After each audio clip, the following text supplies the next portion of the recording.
This is Sports Stuff with Jim and Muff. All the gangs here. Well, minus our guru of glitter. Is the group usually makes yourself known, so. Yeah. Oh, don't you? Is she working on our special gifts for the golf event upcoming? Soon, I believe. Ooh. Jimmy, there's a special gift coming that's not the shirt. Oh. Compliments Harper and company. Harper and company. Super pumped about it. Super pumped. Today is Tuesday, June 17th, and I, Muff the Sports Traveler, found myself at another major sporting event last week. This time it was the 125th rendition of the U.S. Open played at Oakmont Country Club in Pittsburgh, Pennsylvania, along the PA Turnpike. I understand there are less rules. Like less spectator rules. Oh, okay. You're talking about then the Masters? Yeah, yes, Alex, I was allowed to have my phone. You were allowed to take pictures on your phone. You were allowed to record videos. Yes, less rules in that way. But other than that, all of the same golf etiquette rules still like you don't yell still things. exist. Although, okay, I have a question for you pertinent to golf. So my friend Derek, Derek, Yes. he went to the U.S. Open one day, and he was like, yeah, like after they hit the ball, sometimes people just yell random things. So he has this video of Rory McIlroy hitting out of the rough, and the guy next to him just yells, "Milk the cow!" Right after he hits. Yes, That's odd. There's random ass shit that's from all over. I did that once to Scotty Scheffler, not a random ass thing, but I yelled, "Get him, Scotty!" very audibly on Friday. Is so that yes, do they do that at Augusta, or is that just like a U.S. Open? You can do that really at any golfing event. I don't think you would get people. I mean, you might get some side eyes at Augusta, but it's still a golf related thing. Like people do that at golf, and they do that for just your attention. That's typical. Got it. The milk the cow thing. I guess I didn't know if you know how in sometimes in baseball there's certain phrases that mean something. I was like, is milking the cow something in golf? I'm not sure. There's nothing that I can attribute that to in the golf world, Alex. That was an attention-getting statement, yes. So we got that. You weren't one of the guys up that yells, "Get in the hole"? No, you did not hear me say that on a 500-yard drive, "Get in the hole." That was not me. Right, none of that. So we'll get into what I observed, what I witnessed, and what I was a part of at the U.S. Open on Friday. As always, thanks to everyone interacting with the content on the socials at Sports Jim Muff on Instagram and Twitter, Sports Stuff with Jim and Muff on Facebook, on YouTube. Subscribe, comment, rate, review, poke, like, tickle. Get ding, the ding. bell on. Ding, ding away. Still on the path to 100 subscribers on the YouTube channel. It may not happen over the summer. We understand that there's probably less action on the YouTubes at this point with outside of football season, but if we build up and get there, people, there will be some giveaways at that time. Giveaway. Give it away now. Before we do get started, I want to say that all of our thoughts, prayers, and anything we can provide are with those in the Wheeling area community after some pretty tragic and significant flash flooding over the weekend. So we're not going to say that we're doing anything specific aside from drawing attention for any of our loyal listeners. You can find any of a number of legitimate ways to donate monetarily, or if you're in the area, places to drop off, the waters, the bleach, everything that you would need in a flood situation. So, so keep them in your thoughts and prayers now and into the probably not even near future. We're saying this is probably going to be at least months of cleanup. Yeah. It is. It's a lot. So from that to the leadoff, and we will lead off with the major topic, quite literally the major topic, a major in the golf world, the U.S. This Open. is a lot of golf. I'm just reading the notes. You're going to do a lot of golf. There's a lot of stuff there. The U.S. Open, again, played at Oakmont Country Club. I was there on Friday, which we'll get to. Quick synopsis. J.J. Spaun a relatively unknown to the golf casual, is the person who won. I believe he had 150 to 1 odds coming into the week. So that's a big payout for anybody that was brave enough to put some dollars on him. He found a way, thanks to the longest hold putt of the entire week on Sunday on 18. His last putt, a 60-foot plus putt, to be the only golfer to finish under par at Oakmont, which many across the golf world consider the toughest course in the world. Even more so when you don't have the amount of rain that you had leading up to and the weekend of the tournament. So if there was not rain, many would say that nobody would have finished under par. Which, I don't know how you all feel, but I like to see the toughest challenge for the best golfers, and Oakmont provided that. Did anybody watch anything? I watched a little bit of the finals, or the final round. So I've seen a bunch of like side-by-side comparisons. So from the golf novice, what the hell happened to all the trees? So over time, so we're talking from like the 60s till present day, they've strategically taken out trees for the course over that time. There were some storms within the past 20 to 30 years that just put trees down on the ground. And as part of that, they just ended up taking the rest of them out.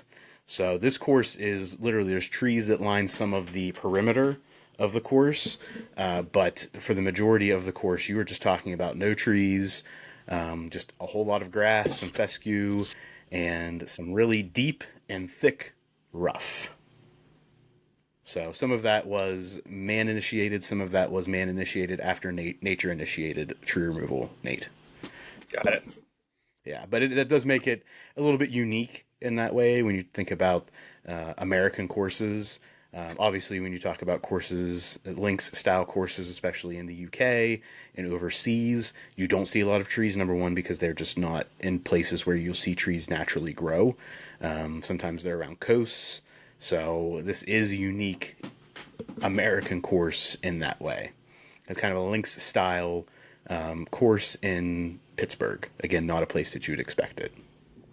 So, Jim, you watched a little bit of the final round. What were your takeaways? This course would piss me off.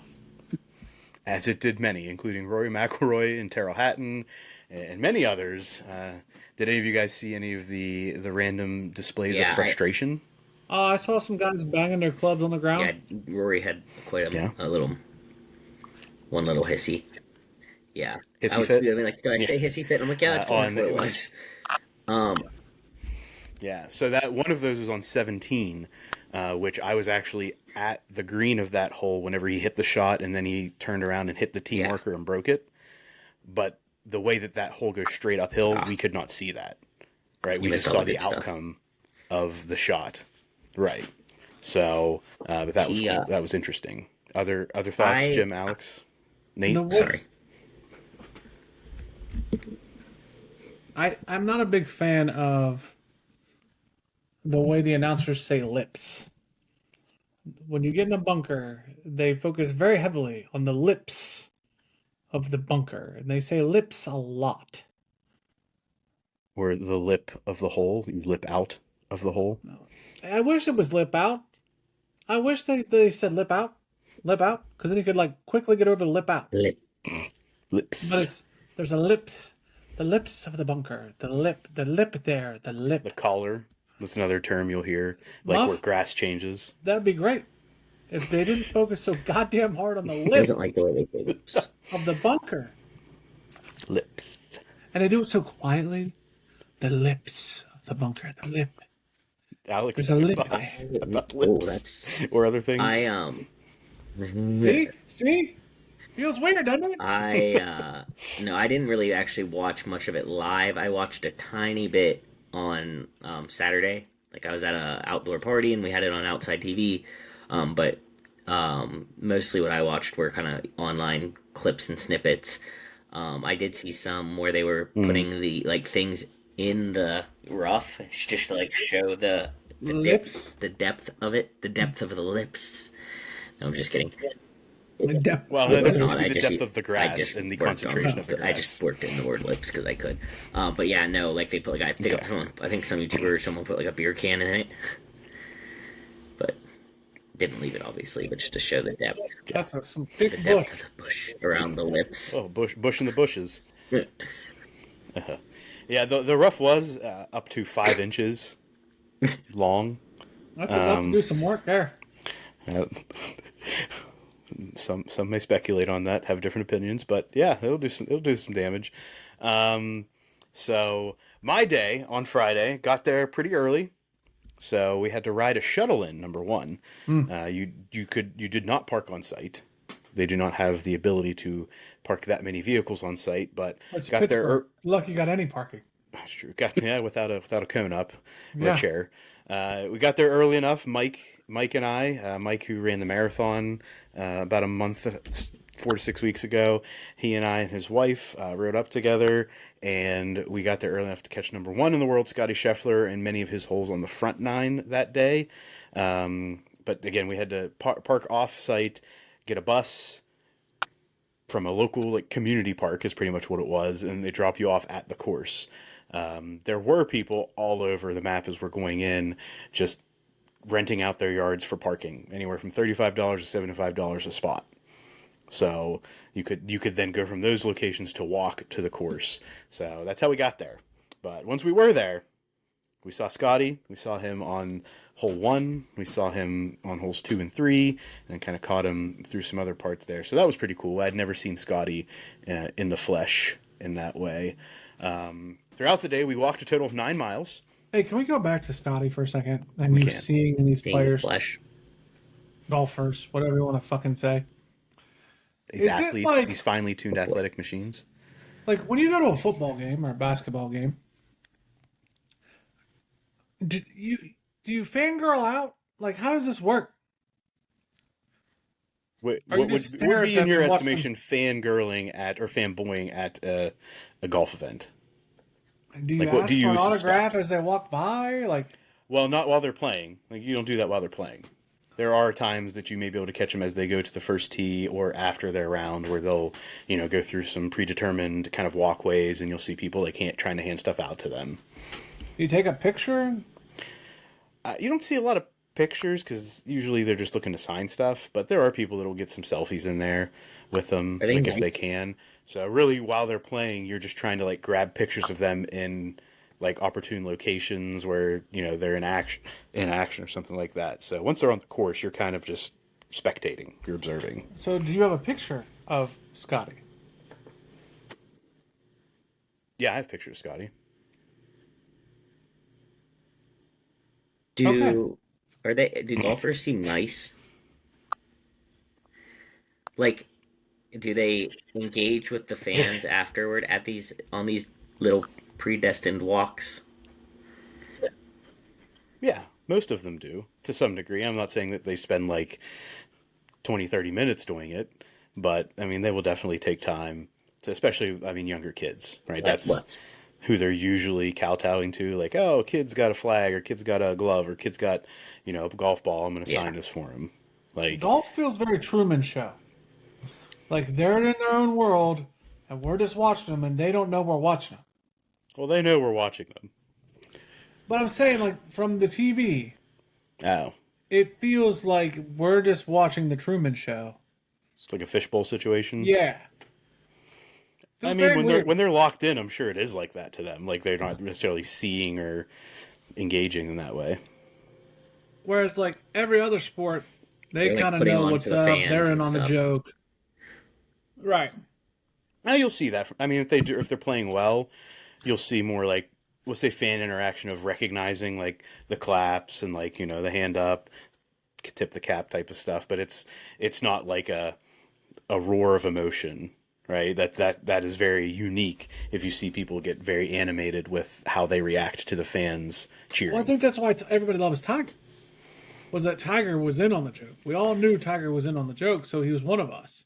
But Tiger also had a lot of moments where he could be animated and explode like that. I agree with that. But like I was watching, who's this guy that won Spaun? JJ Spaun. He was. He seemed like he was full Well, I fishbowl. mean, like Muff said, he's like a completely unknown about to win a major championship. I shouldn't say completely unknown, but comparatively. Right. Yeah. I'm not trying to fuck this exactly. up. Like his let me do my thing here. All right, that's all I got on this one. Yeah. So we had that. Like I said, we walked about 9 miles throughout the day, so there's a lot of walking involved. We saw a lot of the course, but concentrated a lot on hole number 6, which was the par 3, which is where we witnessed the hole-in-one, the 5th hole-in-one ever in U.S. Open history. It was at number 6 on Friday by Victor Perez. So that's kind of like a bucket list thing for me to see a hole-in-one at a professional tournament. So almost didn't see it.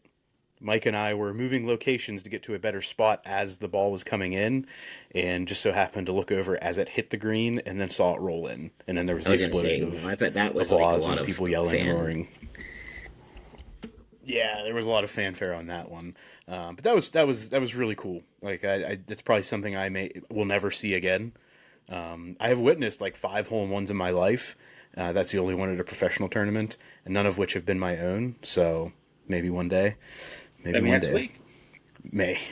Listen, if next week happens, I'm going to force Jim to drink. I'm just saying that Jim almost got a hole-in-one at the last. If we're being honest, he was close. To not drink beer. Jim hasn't been drinking. Where have you gone? I almost had a hole-in-one 2 weekends ago at an event. I was less than a foot away. So you were saving it. I was saving that extra foot just for next week. Didn't get to the lips, guys. Other notable golfers that we saw throughout the day: Dustin Johnson. We saw the big guy, Jim Bryson. Yeah. Saw Rory. Saw JJ Spaun. We saw Matthew Fitzpatrick, Gary Woodland, Justin Thomas, Minwoo Lee, Brooks Koepka. Shane Lowry, Patrick Cantlay, and Justin Rose. Interesting, Shane Lowry we saw. It was a bit on hole 14. He approached the green after hitting his ball onto the green, and this would be kind of rules of golf, and not just etiquette, but rules of golf. Before he picked up his ball, Alex, so I think you'll understand this a little bit more than Jim and Nate. He picked up his ball without marking it. Well, this was later in the day on Friday, but all we saw was him pick it up. We had no idea what was going on, and then you just saw who he was playing with was Rory McIlroy and Justin Rose just start busting out laughing, like audibly laughing at him. And then you saw Lowry put the ball back down, mark it, and kind of walk away. And he went over and found like somebody that's around the green to say like, hey, this happened. I don't know if we need to call somebody in for a ruling on this, but this is what went down. And we saw a rules official start to come towards the green, and he just kind of waved him off because he was not going to make the cut for the weekend. He was like 7 shots away. So it just was like one of those like, we're going to let this be. If after the round somebody wants to assess a penalty, I'll take it, but it's not going to matter. Right, we're not holding up the show just for me. We're laughing at him. And, like instead of being like, oh my God, put it down, they were just like laughed. That's how you know you're not doing well, like when your competitors just laugh when you do something that could potentially give you extra points. Or the rules guy's like, yeah, you screwed up, but we don't care. Yeah, I don't even know if the rules guy knew exactly what was going on as he started to walk over. He was probably like 100, 150 yards away, but he got like 20 yards into his journey towards the green, and Shane Lowry was just like, just stay over there, guy. Like, don't worry about it. That was cool. We left. Play was suspended on Friday evening. We got out of Dodge right before that happened. It did result in a few golfers having to finish up on Saturday, a couple of which were like right on that cusp of making the cut, which I thought was interesting because if things got crazy on Saturday morning with those last few guys there's like 17 that were still on the course, but only 3 or 4 that really made a difference to anything. They had to show up and play without potentially the opportunity to continue playing through the weekend, but they had to sleep on it on Friday night, as well as maybe some people that had expected just to get out of Dodge, maybe having to stick around till Saturday morning to see if they had to play on the weekend. Mm-hmm. So that's pretty unique and interesting that happened. As far as some things that are of note of the course itself, we saw the famed Church Pew bunkers, which are on number 3. It's one of those things that if you hear Oakmont, that's like usually the overhead visual that you see, as well as the 9th green, which is about 5 Masters greens. Like, that's the size of it. But on the back side of it is also the putting green. So it is one green complex that serves as the putting green, and in the front of it is the 9th green. Did anybody try to get you to meet at that 9th green at 9? No. Nobody attempted that, Nate. We were there at 9 a.m., but not 9 p.m. So, yeah. So if you hear anything about Oakmont, we pretty much caught all the big things. That was my 5th time at Oakmont. 4 for golf events, 1 for a wedding reception. Bougie friend. Indeed, Alex. I was like, that I feel like is a good for them. That just seems very fancy. Good for them. So, any of you that were watching on Sunday, Jim, did you see any of the controversy about the casual/temporary water that Sam Burns was trying to take relief from? I did not. Okay. I feel like this would have pissed you off. So Sam Burns was on the 15th hole. It was after the delay and after some more rain had come down. And he was looking for relief, so the ability to take a free drop out of an area. No, he could probably do that most anywhere. For casual water, which is, hey, my ball's in a very, like, obviously water, like a small puddle. I would like to move it 2 feet over, something like that, to get out of this puddle. There was not actually standing water. It was just a very dampened spot that when you walked on it, like, water clopped up. He asked for a ruling. First rules official said, no, there's no, like, obvious water. It's just really wet. Sorry, you're not going to get relief. He called in a second rules official who said, yeah, tough nuggets, bud. And if you watch back the replay of this, when he hit the ball, all you saw was water just splashing out. He was in contention at the time and ended up double bogeying that hole, if I remember correctly, and that pretty much took him out. So he was pretty pissed off. Yeah, but he was pretty pissed off. I think audibly you heard after he hit the ball, he's like, how, this is absolutely ridiculous. How do I not get relief from that? I think he had some more colorful language popped in there. But that was something of controversy towards the latter end. We already talked about some of the stuff that Rory did. In addition to that, he skipped media conversations for most of the weekend. I think there's only one day. What was Rory McIlroy? Yeah. So, ever since everything with PGA and Live, and PGA propped Rory up, right, as the PGA's golden child, and then they've restarted conversations with rejoining or with Live or combining or collaborating or however they're going to do this.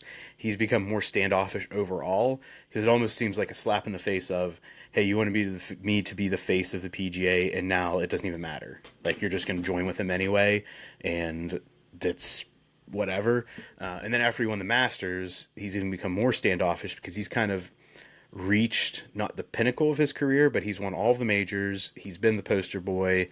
Like, come on. I don't have to, and I think he's even said these words to some extent, I don't have to do everything with the media anymore. Like, I have choices. This isn't like the NFL or the NBA where they have like these post-game press conferences that they're beholden to. So he's just said, nah, I'm not going to do it. So on Saturday, I think he talked with like a handful of media members for a short period of time. And other than that, he's been like, nope, sorry about it.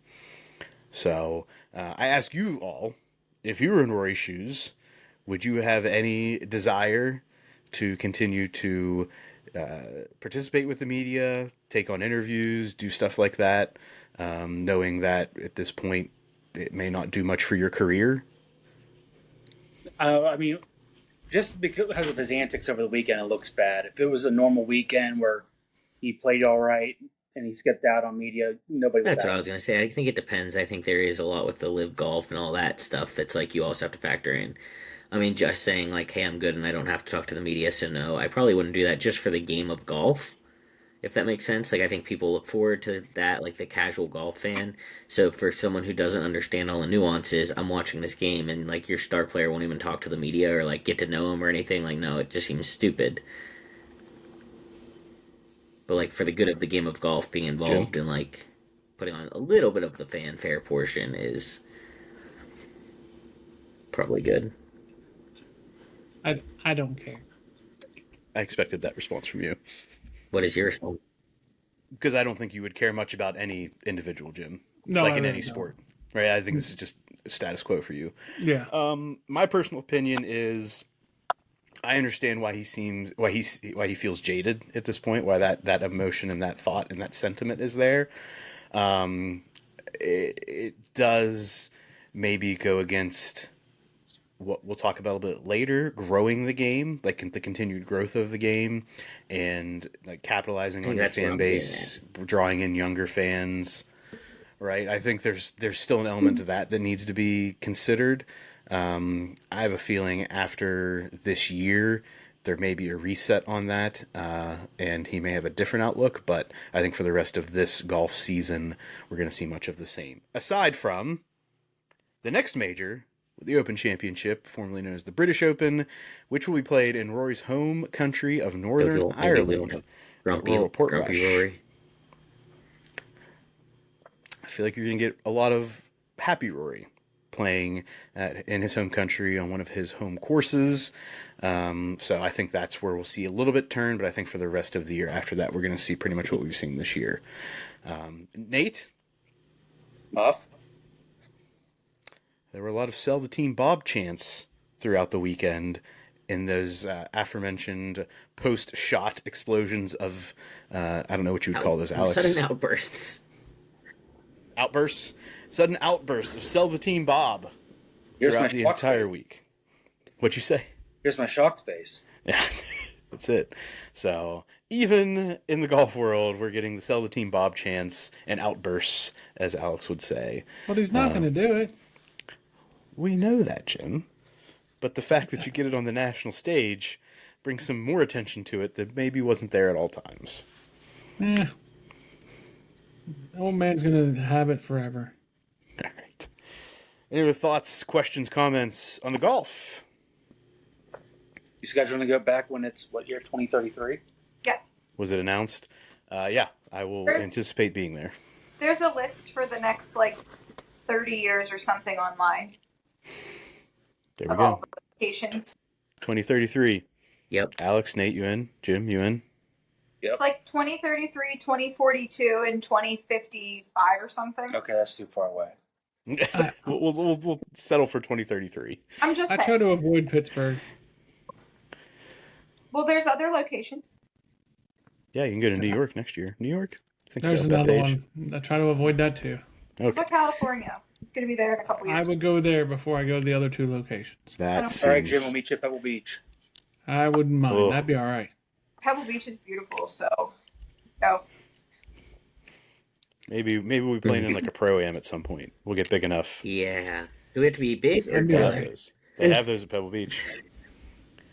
Big. This has nothing to do Gotcha. with talent to Okay. play in those pro-ams. It has to do with the If we ever status. have to play in a pro-am, we're putting Jim with John Daly. John, John may not be around. Who knows? We'll make it happen. Hey, Like AI John. alive, Nate. hologram. Yeah, that point might be. Yeah. Speaking of fame, speaking of returns to glory, Joey Chestnut, as the leadoff continues, is returning to Nathan's famous hot dog eating contest here in a few He's done weeks. with the vegan hot dog. It's because last year's stand-on. was a bust. Nobody paid attention to him last year. All the glizzy, guzzling greatness will return on the 4th of July. Oh, boy. Are we pumped? They kind No. of. I, for one, am very excited. I'm always a little bit afraid they're going to choke. Yeah. That's, I think, the medical Yes, I'm like, person I don't in know you. that this is a good idea. Or just human. Like, it's a Oh gross, no, I don't disgusting think it's thing. that bad. It's kind of fun, but it's just I'm like the whole time slightly nervous that someone's going to choke.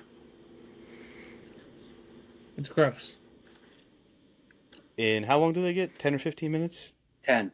10? Realistically, if we were really trying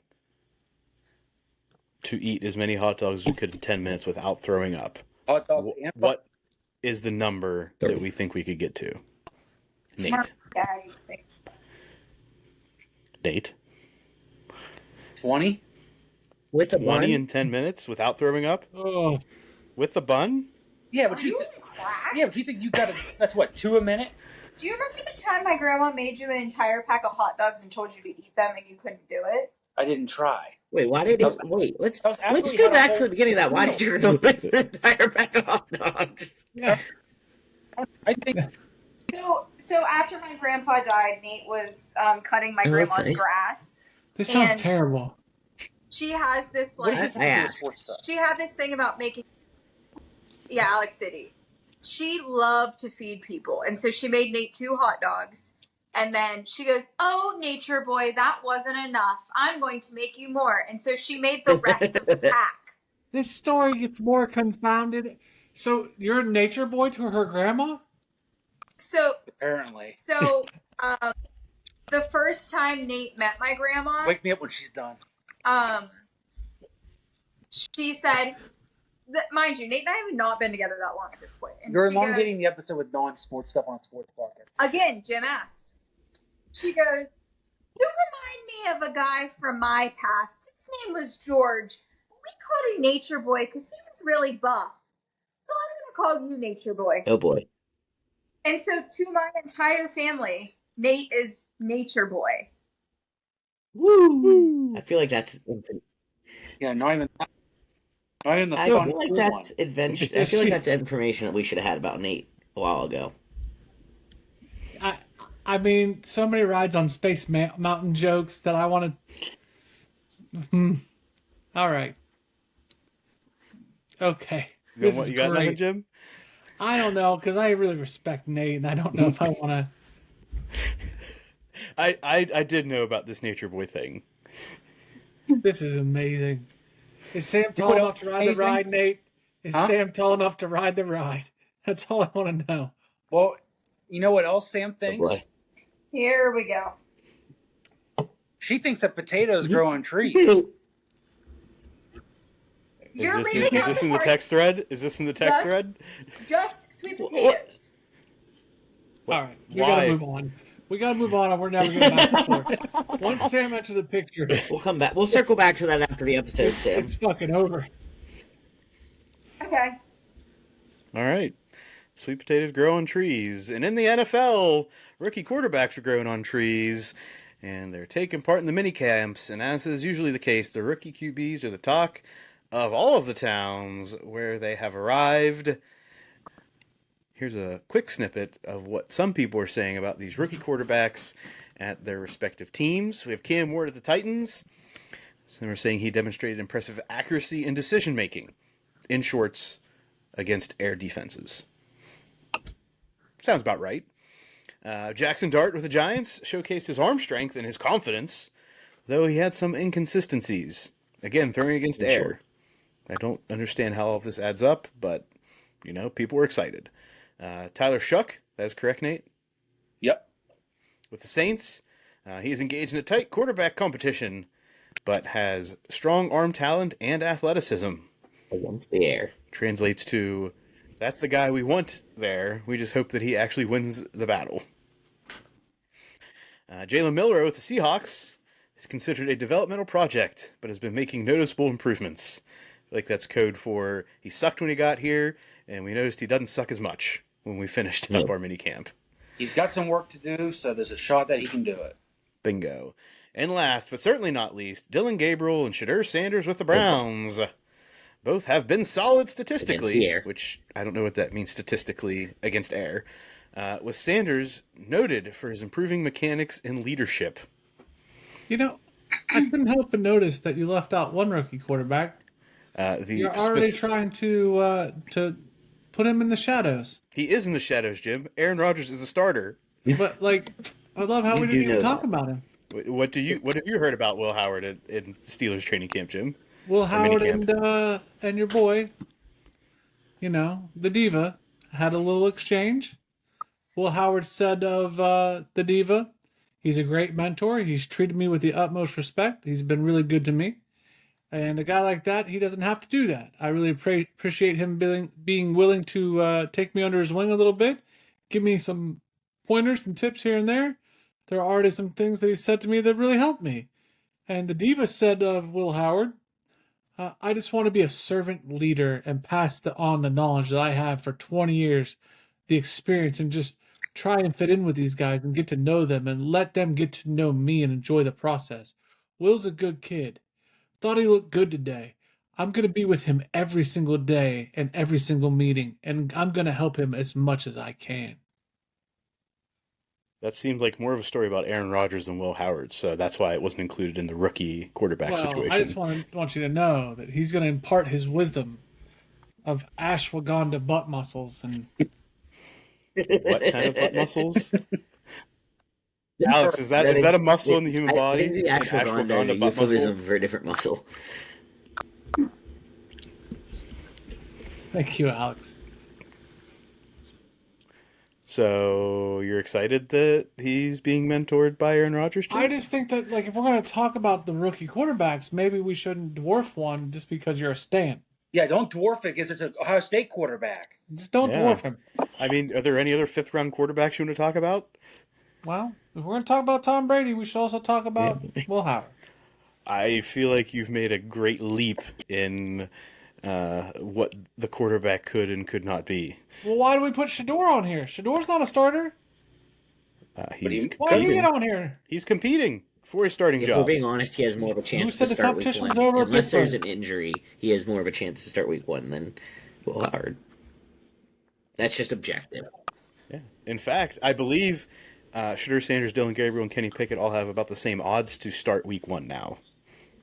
All it takes is one little step on a Lego for I said without Aaron Rodgers, and it's over. And it's Mason Rudolph. A Lego? Why a Lego? I think that was just... Who knows what that guy's doing?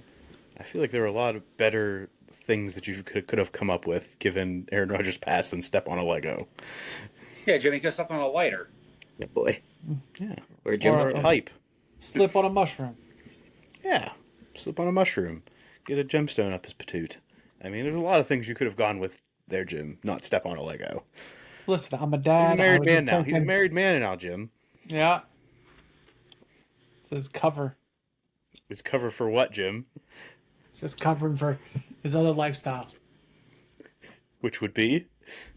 I don't know his life, but I think it's not. I don't think it's legit. You seem to speculate enough on his life to know his life. On the butt muscles. Saying. There we go. In Bengals minicamp, Trey Hendrickson and the Bengals have reportedly resumed talks, while first-round pick Shamar Stewart is still unsigned, claiming that the Bengals are a shit franchise and there are clauses in his contract that aren't normal, and he is not going to budge until they fix them. He's not wrong. Has anybody seen or read what these clauses are? Yes. I did, and he's not wrong. What is the hang-up? So it has to do something about guaranteed money if he were to get suspended or get in trouble or whatever. So there's clauses out there that I guess that they're trying to get him to sign that, and no other Bengal rookie has ever had to sign that or whatever. So they're like, oh, are they targeting me or this, that, or the other? Or they're saying, oh, well, if you get hurt or you get suspended or whatever, we're not going to pay your full guarantee. He's like, well, that's bullshit. You never made anybody else sign that. I'm not signing it. Yeah. Which I agree with. It being bullshit. Yeah. But at the same time, it's like, you have no confidence in yourself to not stay out of trouble? Well, the injury part, I think the injury part's the one that we need to, address here. Oh, yeah, for sure. The in trouble thing, that is a very controllable situation, but the injury thing is not. So I feel like that should be an easy fix. I think there needs to be something there. But it seems like the Bengals go back and forth of who are we going to try to talk to today? Yeah, Trey Hendrickson is the current one. And maybe we'll come back to Shamar Stewart. Yeah, I'm just over Cincinnati. They're dumb. Do we think that the Trey Hendrickson deal gets done before, we'll say, the preseason? No. No. All right. Alex? No. Seems like there's too much social stuff. Yeah.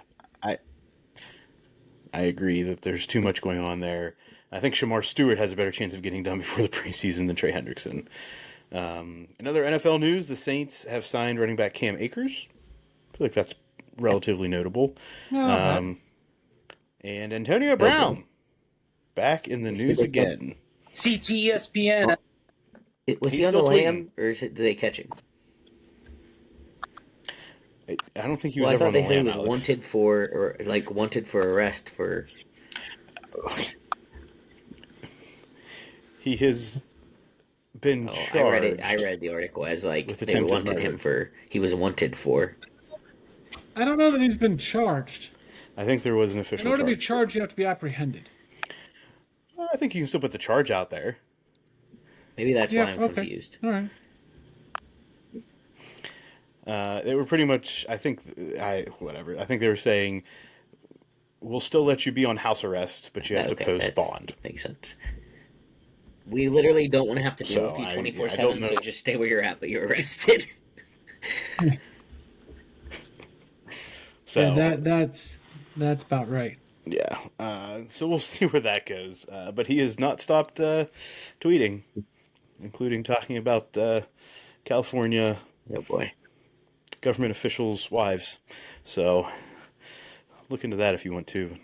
Don't think it's a time for us to dive deep into what's going on in that whole situation. But in other news, in Kansas City, the future of the Chiefs and also the Kansas City Royals has been in question for years, whether we knew it or not. And last week, Governor Mike Kehoe signed a legislative package approved by Missouri lawmakers that includes hundreds of millions of dollars of financial aid intended to persuade the Chiefs and Royals to stay in the state of Missouri. This comes last year when voters defeated a sales tax extension that would have helped finance an $800 million renovation to Arrowhead Stadium and $2 billion ballpark district being erected for the Royals in downtown Kansas City. I feel like... Where would they even go? The Chiefs, I don't know. The Royals, that could be a potential move to Vegas. Right? That's still a market I think they're trying to explore in all sports. Athletics are eventually going? I mean, you would suspect that, given the Raiders and all of that, but I don't know. I don't know where the other markets would be, but obviously there's enough concern that they're trying to make these renovations and putting a new ballpark in for the Royals. But I think what's interesting here is taxpayers won't do it, so guess what we'll do? We'll just approve it at the state level and give them other dollars of rerouted financial aid to make this happen. So I think the taxpayers are probably still getting screwed in this one in the end. Yeah, it's stupid. Is there anything that's not stupid right now, Jim? I think there's like 83 days till, or at least 8 weeks. So 40, I don't know how many days. I think college football, the offseason. There we go. Less than 70 days until college football returns. I think Nate found this. Are we at like 67, 68, 69, Nate? At the time this episode drops, I think it's 67. Oh, buddy. There you go, Jim. There's what you've been looking for. Yeah. That would be less than 10 weeks. Good Not stuff. much. To be back at football. Yeah, so not much going on in the college football offseason. In fact, I was listening to a podcast that Alex turned me on to, Necessary Roughness, and they have said this is the lamest offseason in college football yet. They really... I mean, what is it? What are they judging it on? Look at what we're talking about today, Jim. Oh, yeah. Okay. I thought they meant like, are they looking for trades or moves and coaching carousels? Or is that what we're talking about? The headlines are pretty terrible. Yeah. Okay. One of them, though, is that Deion Sanders has been away from the Colorado football team with an unspecified health issue, but did share via social media that everything is okay. Yeah, he's been in Cleveland. Yeah. Is that his unspecified health issue? Helicopter Yeah. There is an interesting part of Dion's contract, specifically the extension, that he's required to operate a minimum of 3 on-campus football camps, which I think is part of the reason that I think some of the Colorado, we'll say, administration have concerns that if it's an unspecified health issue, this type of money-making machine may not go the way they thought it would. Yeah, it's called he's in Cleveland. Have you found him, Jim? Is there hubbub around the bank that Dion's in Cleveland? No, because nobody gives a shit. No, and I don't talk bad about Dion. You talk bad about Shador. I will also talk bad about No. Alex talks bad about the entire Colorado Buffalo. I have an issue when you talk bad about Shador. about both of them. So if Alex can't talk bad about Shador or Will Howard, who's he allowed to talk bad about? I've never had a problem with Alex talking shit about Will Howard. That's because I don't. I haven't. If he wants to, he can. Why can I talk shit about Will Howard but not Shador?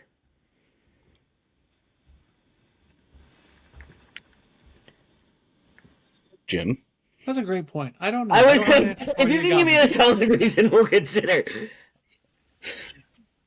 I'm actually proud of you, because usually I feel like that's the time where you start trying to pull something out of your ass, and you just openly admitted that, no, I just said you got me. Look, that's growth. You got me.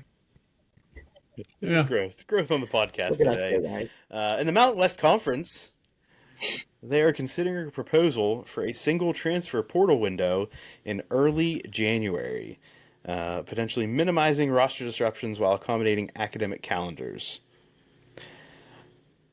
To me, this seems like the most common sense proposal, or at least discussion of proposal, that I've heard in a long time regarding the transfer portal.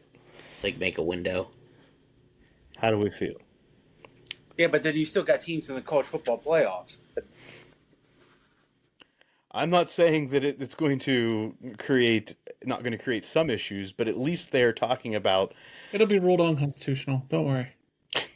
A single transfer portal window to minimize roster disruptions while accommodating the academic calendar. These are 3 things I don't think I've heard ever in regards to the transfer academic portal. calendar when it comes to sports.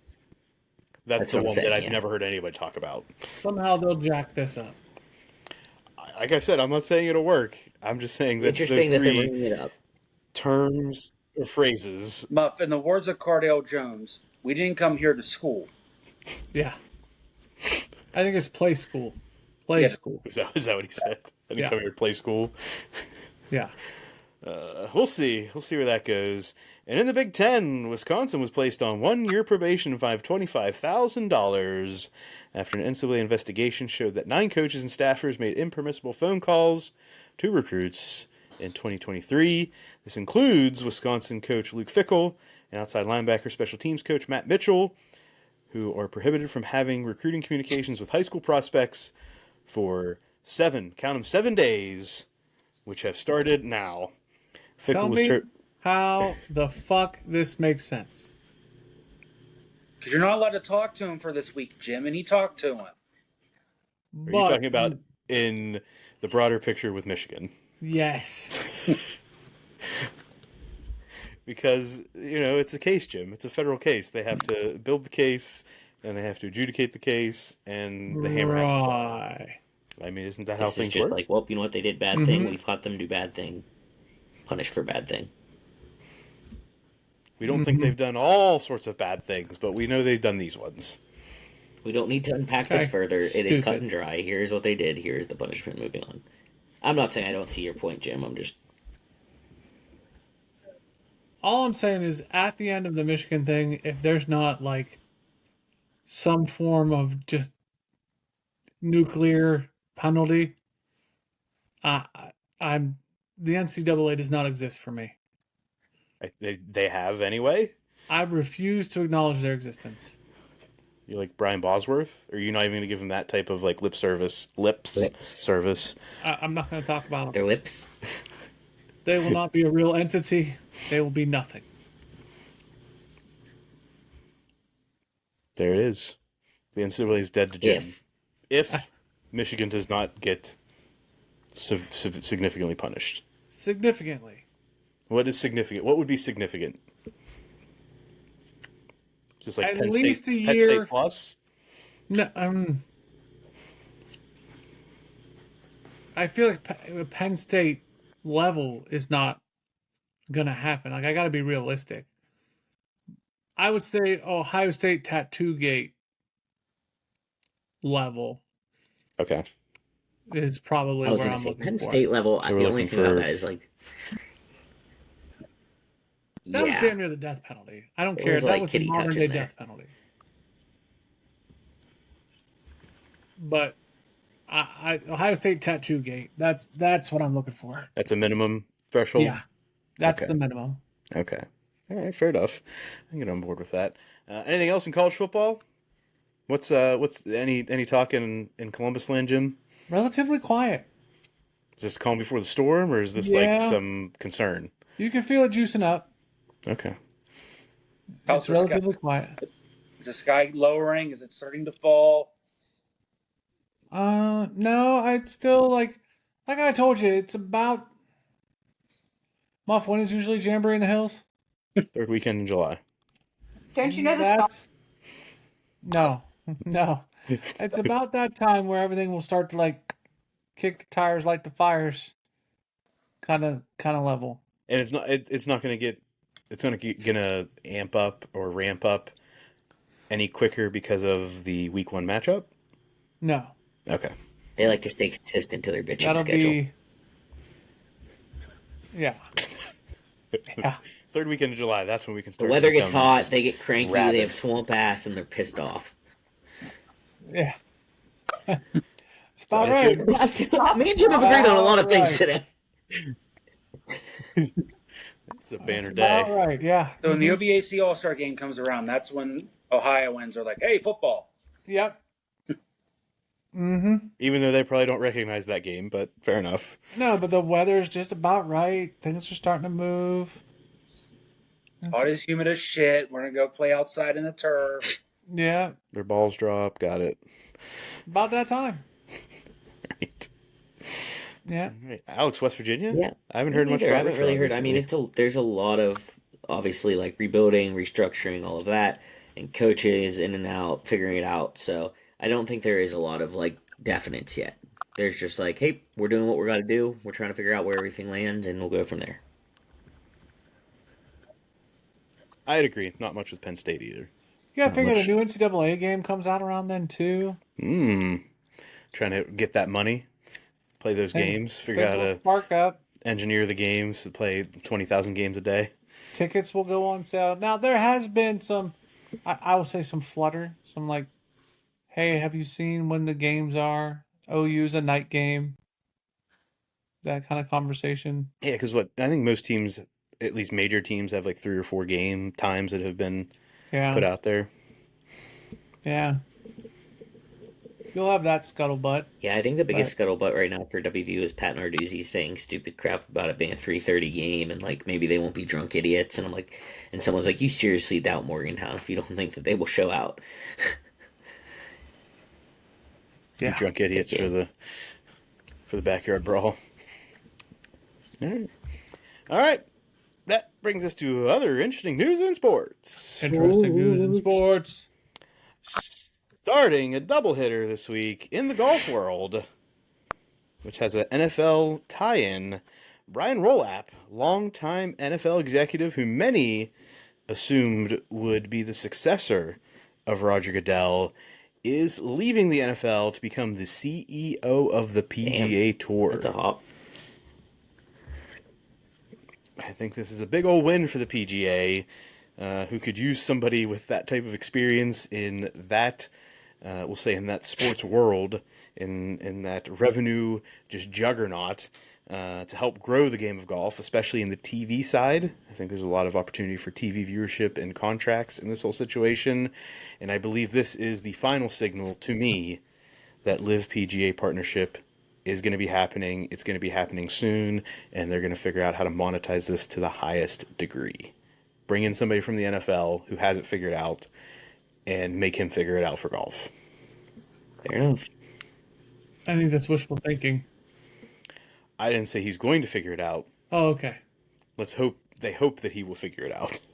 Okay. It's speculation that he will figure it out on my end. But I feel like that's the right type of person to bring it in if you're actually going to have a shot at it. You know who I think's the right person to bring in? Who's that, Jim? Vince McMahon. Gosh.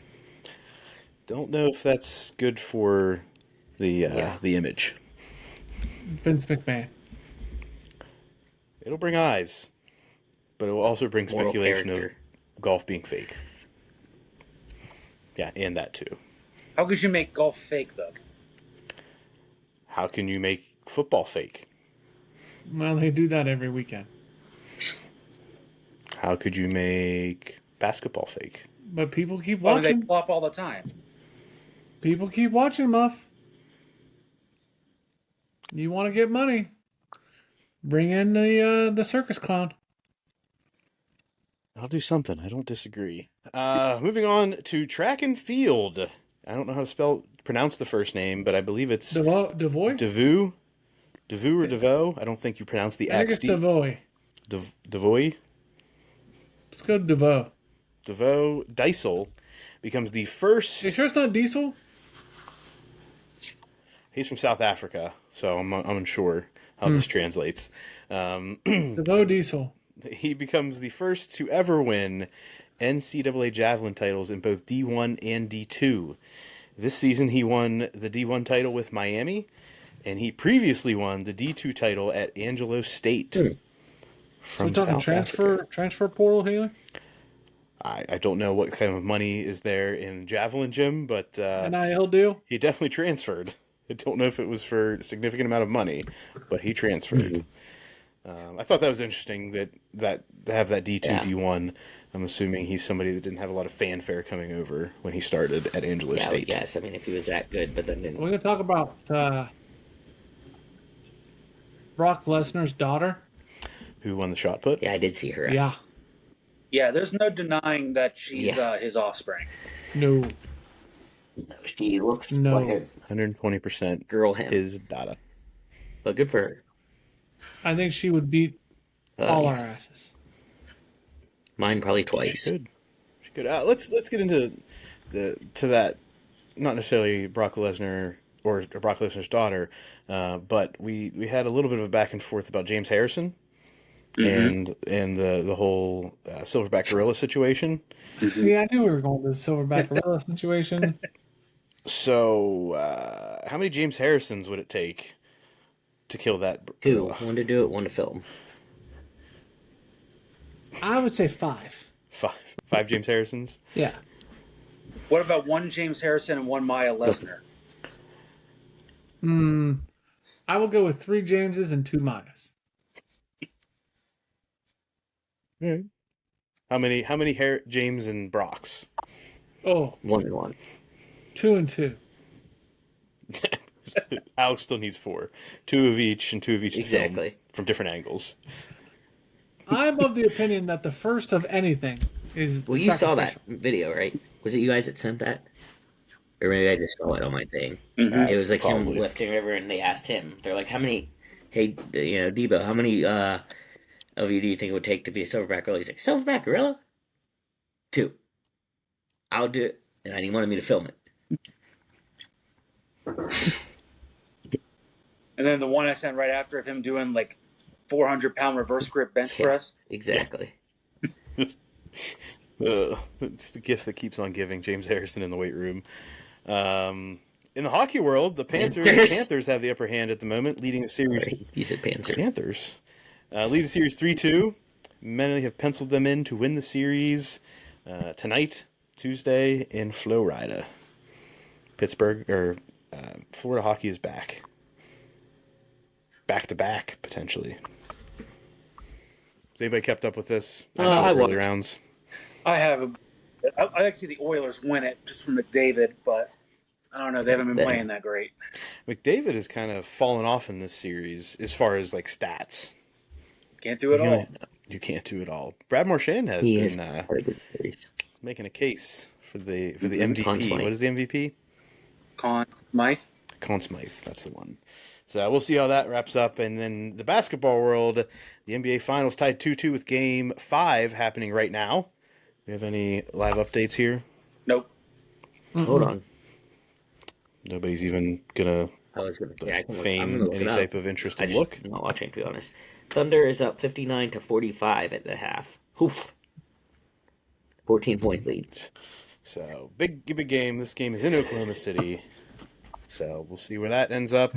As always seems to happen in the NBA playoffs, specifically any game of note, Scott Foster is usually an official on the call, and many have dubbed him the series extender because he has a history of officiating games that allow the team losing a series to come back, win games, and make the games more competitive. In this case, the Thunder won Game 4, and there were 70-plus foul shots in Game 4, which had an uneven benefit to the Thunder. Is this back to basketball fix, Jim? The foul shots. Basketball fix, Jim? Yep. Yep. All right. Out of basketball into baseball. Nate? Big Anything on news. this Beavers trade? Yeah, Rafael Devers from the Boston Red Sox just got traded to the San Francisco Giants. The Giants. Yep, for like their number one prospect and 2 starters and somebody else. And the big thing with this trade is the Giants are taking on the entire salary. Which was it is a big deal because nobody expected them to be able to move Devers because of that. And the Red Sox have pretty much just kicked the can down the road with him, right? He had a $300 million deal, and they had just signed Bregman to come play third. And Devers like, no, I'm the third baseman. And then they go, no, you're going to DH. And he's like, all right, whatever, I'll DH. And then they wanted him to play first base. He goes, no, I'm not playing first base. You took me from my position. You want me to DH? Now you want me to play first? And the joke's on him because they trade him to the Giants, who also have a Gold Glover at third base in Matt Chapman. So is he going to play first? Is he going to DH? TBD. TBD. Something is not TBD is that Shohei Ohtani back on the mound as we record. Yeah, first time since I think it's August of 23. Yep. He'll be towing the rubber. Only going to throw like an inning or two, but the fact that he's back out there is good for Major League Baseball. It is 100%. Not good for somebody formerly involved with Major League Baseball, Ippei Mizuhara. Nate? Well done. That was me, actually. Yeah, I was going to say, I don't recognize anything here. Have at it, Jim. The disgraced former interpreter for Shohei is in federal prison in Pennsylvania. He was ordered to surrender on Monday. He's in custody at the Federal Correction Institute of Allenwood Low, a low-security facility, after being sentenced to 57 months in prison for stealing $17 million from Shohei. The fall guy is taking the fall. Taking it hard. Yeah. What is that? 5 years? 6 months? 5 years, 6 months? how many years? What's 12 times 5? 60. He ran out of fingers. So 5 years, 9 months. He'll be out in what, 3? For good behavior? Or 4 years, 9 months. I was going to say, I think you're also wrong. Yeah. 4 years, 9 months. He'll be out in 2. Okay. Maybe. I don't know. I don't know how that was, but yeah, I guess. With a new username and Shohei's bankroll. Get it done. In the baseball world, we also have the College World Series going on. Nate, you've kept up with this more than most, I would say. Yeah, so far all the games I've watched have been pretty entertaining. First game Friday, our guys, the Chanticleers of Coastal Carolina, broke it open loose to beat Arizona 7-4. The nightcap on Friday, the Louisville Cardinals choked the lead in Oregon State choked the lead in the top of the ninth and then had a walk-off. to win 4-3. So the first 2 games on Friday were pretty good. And then Saturday, the Cinderella Murray State couldn't get it done. And Arkansas LSU battled it out and battled the SEC.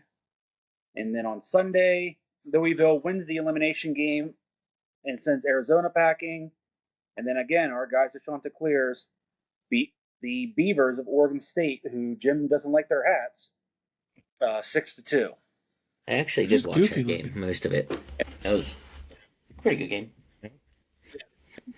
Yeah, for anybody that's an avid baseball fan, if you have ever seen the graphic they've been posting of this catcher for Coastal and then the strikes he steals with his framing, it's unreal. Yeah, he's pretty good. Yeah. And then he today, gets in the major leagues on that alone. Yeah. All what's his name? Austin Hedges that he's with the Pirates, who couldn't hit his body weight, but and then the big new one today, elimination game, Arkansas shuts out Murray State 3-0 thanks to a 19 strikeout no-hitter from Gage Wood. Wasn't that only like the 5th one ever in College World Series history or something? Yeah, the third one ever, and he took a perfect game into the 8th. I think it was the most pitches in a no-hit. Yeah, he threw 119. It's crazy. Yeah, But yeah, plunked a guy in the 8th to lose the perfect game, and then he plunked a guy in the 9th, and then it got reviewed saying the guy stuck his elbow out. They've been all over that lately. But they've been all over what's that.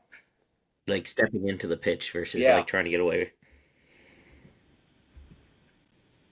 I mean, anything to get on base. I mean, what was it, a couple years ago when the Pirates did that in Tabata, got hit against Scherzer and caused Scherzer to lose his perfect game? Mm-hmm. I do remember that. But yeah, I mean, this dude Gage Wood just shoved. I mean, he was sitting 97, 98 the whole game with a mid-80s breaking ball. The dude was just absolutely filthy. Yep. Get ready to join the Pirates, buddy. Depending where he's drafted. And he's only a junior, so he could come back. He's probably looks and be like, Pirates or another year in the college game? I'll just play college again. And then the nightcap tonight, LSU UCLA is currently in a rain delay with LSU up 5-3. Raining in Omaha. This College World Series was not absent the Livy Dunn Paul Skeens impact, to the tune that LSU baseball had to release a statement regarding Livy Dunn wearing an unauthorized dual team jersey with LSU and Pirates Skeens mashup. There was a potential violation of NIL rules. Yeah. I still have not seen the justification That's like stupid. of how. Parents could do that. Yeah, he's no longer a college athlete. Yeah, like you know what I mean. Like Is she still bound by any NIL rules? She graduated, yeah. Wait, she might be back for another year though. Maybe that's the issue that I wasn't thinking about until just now. That makes more sense because I was like, what does it matter? He might be back for one. I think that's it. That she's back for one more year of gymnastics, so maybe that has something to do with it. Okay, guess that's what it is. I think Damn it, anything else. else. Yeah, Nate. Muff. I thought you had something to say. No, I said, damn it, Livy. Damn it, Livy. Anything else going on in the sports world of note over the past week? No, nothing that I can think of. Nope. All right. Well, that wraps up this week's episode of Sports Stuff with Jim and Muff. As a reminder, you can follow us at Sports Jim Muff on Instagram and Twitter, Sports Stuff with Jim and Muff on Facebook, on YouTube. Subscribe, comment, review, poke, like, tickle. Ding, Get ding. the bell on. Get the bell on through Alex's coughs. Alex, it's the summer. You're not supposed to have these types of things. It's the Canadian wildfires. I don't know if that's true or not. I just made that up. All right. Blame the Canadian wildfires. Until next week.